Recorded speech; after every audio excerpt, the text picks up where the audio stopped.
Bonjour, comment ça va? Hola, ¿qué tal? Muchas gracias.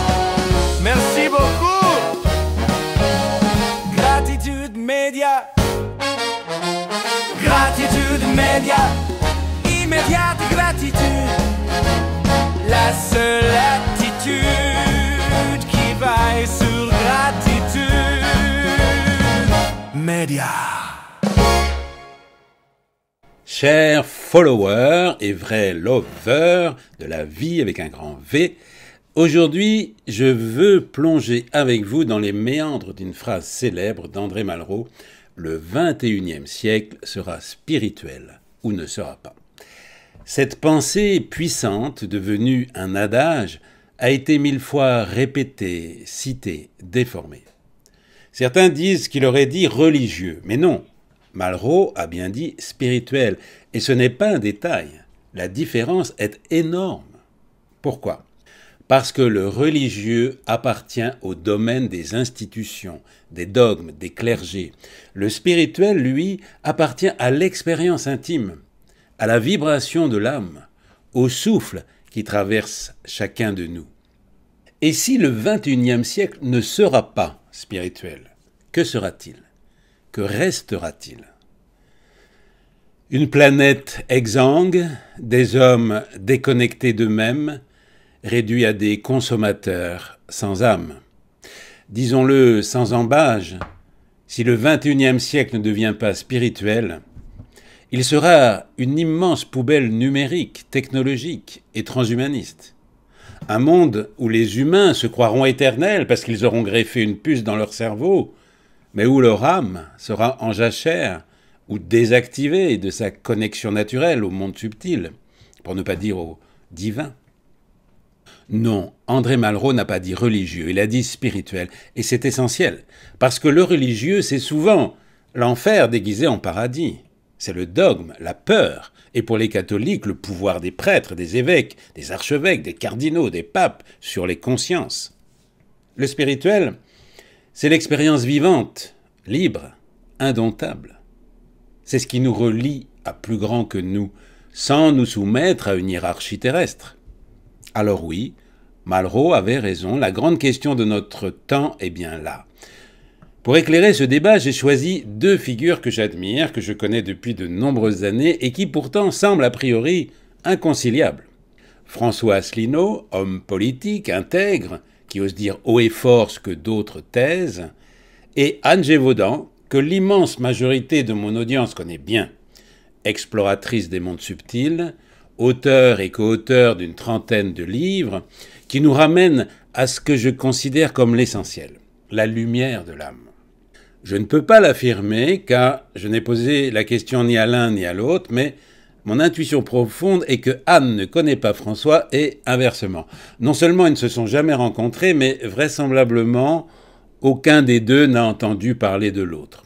Alors, parce que c'est mon rôle d'éveiller les consciences, d'ouvrir les esprits et de créer des ponts entre mes frères et sœurs en humanité, je vais tenter ici sur Gratitude Média et Gratitude Média Academy sur Patreon de les faire dialoguer aujourd'hui sans leur présence. Alors n'hésitez pas à y mettre votre grain de sel, vous aussi, dans les commentaires. Qui est François Asselineau ? On pourrait dire qu'Asselineau est une anomalie dans le monde politique français, un ovni, un atypique inclassable, une exception. J'en parlerai plus précisément dans la seconde partie sur Patreon pour ceux qui veulent aller plus loin. Pourquoi est-il inclassable ? Parce qu'il n'a jamais trahi quiconque, parce qu'il n'a pas vendu son âme à l'OTAN, à Bruxelles ou aux grandes multinationales. Il parle de souveraineté, de vérité historique, de culture. Et il le fait avec une rigueur qu'aucun de ses adversaires politiques n'ose affronter, tout simplement parce que les faits, depuis 18 ans, lui donnent raison. Le seul problème, de mon point de vue, est que pour lui, la spiritualité semble inséparable de la religion. Et c'est logique. Dans l'histoire humaine, ce sont les religions qui ont donné au peuple leurs repères, leurs valeurs, leurs lois. Sans religion, dit-il, les sociétés se dissolvent. Ils voient dans les églises, les temples, les mosquées des structures qui maintiennent la cohésion, qui rappellent aux hommes qu'il existe quelque chose au-dessus d'eux. Et on peut comprendre ce regard. À une époque où les valeurs s'inversent, où l'Occident se meurt à petit feu, où les écrans remplacent les familles, où l'individualisme détruit le lien social, revenir aux religions peut paraître une solution. Mais voilà, François Asselineau, que je respecte profondément, confond spiritualité et religion. Et en réduisant la première à la seconde, il ferme la porte à une multitude d'expériences qui n'ont rien à voir avec les dogmes. À l'opposé, Anne Givaudan, la liberté de l'âme et la critique radicale, Anne n'a pas besoin de dogmes ni de prêtres pour croire à l'invisible. Elle l'a rencontré, l'invisible, elle l'a traversé maintes et maintes fois depuis près de 50 ans. Elle a voyagé dans les mondes subtils avec ses expériences hors du corps. Elle a rencontré des guides et des êtres de lumière. Pour elle, les politiciens ne sont que des marionnettes. Et soyons honnêtes, nous savons tous qu'elle n'a pas tort. Il suffit d'allumer la télévision, pour ceux qui en ont encore une, pour voir défiler ces pantins qui répètent la leçon bien apprise et qui récitent le catéchisme du mondialisme. Mais là où Anne va plus loin, c'est dans son rejet total. Pour elle, le pouvoir terrestre est irrémédiablement corrompu et seule la lumière intérieure compte. Sa critique des religions est féroce. Elles ont trahi l'esprit en imposant la peur, en instaurant la culpabilité, en plaçant des intermédiaires entre l'âme et la source. Et là aussi, elle a raison. Combien de guerres, combien de massacres au nom du religieux, que ce soit du côté des chrétiens, des musulmans ou des juifs. Mais en rejetant toute forme d'organisation humaine, ne risque-t-on pas de rester dans une spiritualité éthérée, sans ancrage dans le monde? Alors, que faire de ces deux visions quand deux vérités s'affrontent? Comment peut-on les rabouter, les concilier ou réconcilier, les réunir? Et ce, pour coller à cette loi de l'unité qui fait que vous et moi, ça fait un. Cette loi de l'unité présente dans toutes les civilisations galactiques des mondes avancés, cette loi de l'unité qui faisait dire à Wayne Dyer « Aucun arbre n'est assez stupide pour que ses branches se battent entre elles ». François Asselineau nous dit « Sans religion, pas de spiritualité ». Anne Givaudan répond « Avec la religion, impossible de vivre pleinement sa spiritualité ». Apparemment, c'est un mur contre un autre mur. Mais souvenez-vous de cet adage soufi, rappelé par Idriss Aberkane. La vérité est un miroir tombé de la main de Dieu et qui s'est brisé. Chacun en ramasse un morceau et dit que toute la vérité s'y trouve. Donc cette citation est attribuée à Jalal ad-Din Rumi, poète soufi perse du XIIIe siècle, un des plus grands poètes mystiques soufis. Ces poèmes explore l'union de l'âme avec le divin, le chemin intérieur, l'amour mystique. Son œuvre regorge de symboles, de miroirs, de reflets, de voiles, de jardins, de chemins, autant de métaphores pour parler de la relation de l'âme avec Dieu. Dans cet esprit, l'image du miroir brisé est tout à fait cohérente avec sa poésie. Le divin est infini. La vérité ne peut être contenue dans un seul fragment, et chaque âme tient une parcelle qu'elle croit entière. Alors, François Asselineau tient son morceau, la vérité historique, politique, enracinée. Anne Givaudan tient le sien, la vérité subtile, intérieure, invisible. Et chacun croit que son éclat est l'entier miroir. Or, de mon point de vue, la vérité est beaucoup plus vaste. Je voudrais ajouter 2 pierres à l'édifice. La première pierre, c'est l'élan universel que connaît notre civilisation humaine vers le spirituel. Nous vivons une époque paradoxale. Jamais l'humanité n'a eu autant de moyens techniques, scientifiques, numériques. Et pourtant, jamais elle n'a semblé autant manquer de sens. La soif de spirituel se manifeste partout. Parfois même où on ne l'attend pas, dans la musique, dans les séries, dans les réseaux sociaux où les jeunes cherchent des repères. C'est une soif de reliance, une soif d'authenticité.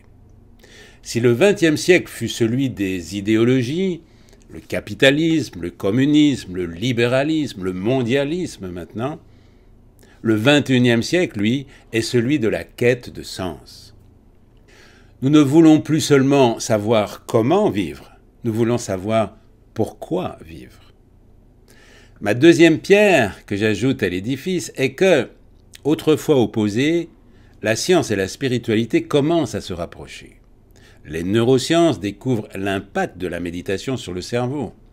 La physique quantique ouvre la porte à des réalités invisibles.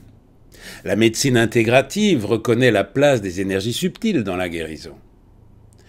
Et même si ce dialogue est encore fragile, il montre bien que le spirituel n'est pas un luxe ou une croyance naïve. Il est la clé d'une compréhension plus vaste de l'être humain.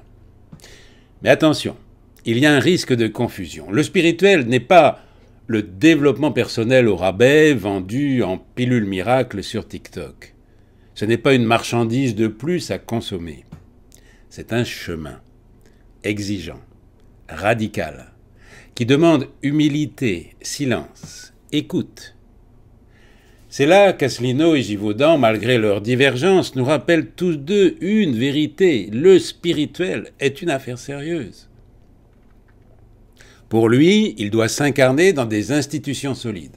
Pour elle, il doit rester pur, affranchi des manipulations. Et nous, peut-être, devons-nous tenir les deux bouts. Alors, je vous invite, vous qui m'écoutez, à chercher vous aussi votre morceau du miroir. Peut-être le trouverez-vous dans une prière d'une tradition ancienne, peut-être dans la lecture d'un poème, peut-être dans une marche silencieuse dans la nature, ou dans un chant qui résonne jusque dans vos cellules. Ce n'est pas la forme qui compte, mais la sincérité, l'authenticité de l'expérience. Parce qu'au fond, être spirituel, comme certains le croient, ce n'est pas fuir le monde. C'est au contraire y plonger pleinement, en pleine conscience et avec amour. Je vous parle ici en tant que passeur, transmetteur, haut-parleur, artiste, en tant que rassembleur d'âmes, en tant qu'homme sage qui a traversé de très grosses tempêtes depuis 70 ans. Je crois que le spirituel ne peut se réduire ni aux religieux ni aux politiques. Il peut emprunter les chemins des religions, oui, mais il peut aussi passer par le chant, par la poésie, par un simple regard d'amour posé sur un autre être humain. Et je crois aussi qu'il existe quelques hommes politiques authentiques, honnêtes, sincères, comme François Asselineau, qui gardent la tête haute et peuvent porter une vraie vision. Et je crois aussi qu'il existe des messagers exceptionnels, comme Anne Givaudan, qui rappelle que l'essentiel se vit dans le cœur et non dans les institutions. Alors, qui a raison? Les deux ou aucun des deux? Parce que le spirituel n'est pas un concept, c'est une expérience, une vibration, une manière d'être au monde. Alors c'est à nous de choisir. C'est à chacun de nous de rassembler les morceaux du miroir au lieu de se battre pour savoir lequel brille le plus. François Asselineau se présente aux élections présidentielles de 2027 en France pour la seconde fois. Je vous invite à avoir la curiosité d'aller faire un tour sur le site du parti qu'il a créé il y a 18 ans, l'UPR. À vous de vous faire votre propre idée. Le lien est dans la description. Pour ceux d'entre vous qui viennent sur Gratitude Média pour la première fois, soyez les bienvenus. Je vous invite, vous aussi, à avoir la curiosité d'aller visiter le site d'Anne Givaudan, soi.fr, lien dans la description. Si nous parvenons à réunir les morceaux de ce miroir brisé tombé des mains de Dieu, en tout cas si suffisamment d'entre nous font leur modeste part, comme je le fais moi-même ici, j'ai la ferme conviction que oui, notre 21e siècle sera spirituel, et il sera. Il ne sera pas enfermé, il sera spirituel, c'est-à-dire vivant, sacré, ouvert, relié. Voilà, si vous avez aimé ce contenu, merci de lever des pouces, abonnez-vous, partagez et autorisez-vous à écrire un commentaire. Je les lis tous et y réponds autant que possible. Et pour ceux qui veulent aller plus loin dans cette réflexion et avoir accès aussi à toutes les deuxièmes parties libres et sans censure de toutes les autres émissions, et qui pour le prix d'un café souhaitent me soutenir, je vous attends sur Gratitude Media Academy. Le lien est dans la description. Vous pouvez aussi me gratifier d'un don via PayPal, croyez que je vous en serai très reconnaissant. Grand merci aux quelques personnes qui le font déjà. Je ne vais pas les nommer, mais elles se reconnaîtront. Sans elles, sans eux et sans vous, mon média ne pourrait tout simplement pas exister. Merci de m'avoir écouté jusqu'au bout. Prenez soin de vous et surtout aimez-vous. Aimez-vous. Plus vous vous aimerez, plus vous pourrez aimer les autres. Alors, je me fais un câlin à moi-même. Je vous invite à en faire autant. Sentez comme ça fait du bien d'être pris dans les bras par une personne qui vous aime et avec laquelle vous allez vivre toute votre vie. Pas de divorce possible, une union fusionnelle, corps et âme, jusqu'à la dernière seconde. Allez, je salue le divin en vous. Namasté. Namas café, namas camomille. Voilà. À la semaine prochaine, même heure, même chaîne. Bye bye. Bonjour, comment ça va? Hola, ¿qué tal?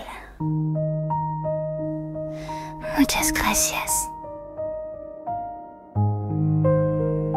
Merci beaucoup.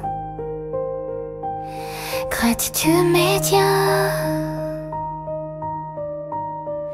Gratitude Média.